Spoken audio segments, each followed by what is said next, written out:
Pleased to bring in right now Trump's campaign senior official, Corey Lewandowski. Corey, good to see you.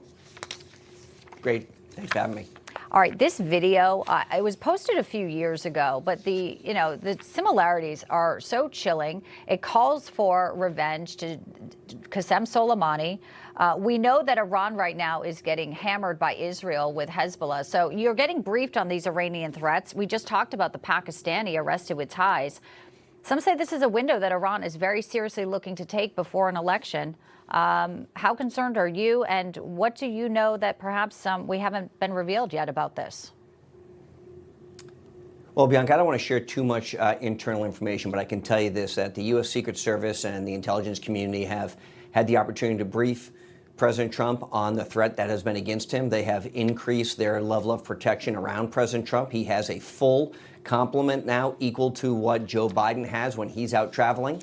You see that with the number of individuals who are either in and around him or on the periphery. So this is very important to make sure that our candidates for office and our elected officials are remaining safe. But the threat that Iran has is a very serious one, and I'm sure that if they were to try and engage in illicit activity, they would be thwarted once again. Well, yeah, of course. And, we are obviously glad that the Secret Service is getting its funding, as we learned about the multiple failures. But you do look at sort of the landscape of things. Biden-Harris administration, some say Iran may be looking at a Donald Trump presidency as an existential threat. So that is sort of the worst case scenario of here where we sit today in this time. Well, absolutely true. And listen, we've seen that rhetoric continue from the left and from the members of the mainstream media, and most specifically from Kamala Harris and Joe Biden. And so their rhetoric has what, in my opinion, has inspired some of these, what we think are lone actors, but maybe they're not, to take law or, this into their own hands, because they're telling everybody, Kamala Harris is, Joe Biden is, Tim Walz are, that Donald Trump is an existential threat to democracy. The reality is Donald Trump has gone through multiple election processes where people have voted for him to be the Republican nominee or the president of the United States, and that's never been the case with Kamala Harris. And so they continue to perpetrate and put forth this rhetoric that is driving these people who are clearly mentally deranged to do something which is very dangerous, not just for Donald Trump, but also all the people around him. And at the hearing today in Congress, it was reminded that a volunteer firefighter lost his life at that Butler, Pennsylvania rally by a lone gunman for simply attending a political event, and that should never be allowed in this country. No, a lot of testimony today and about communication.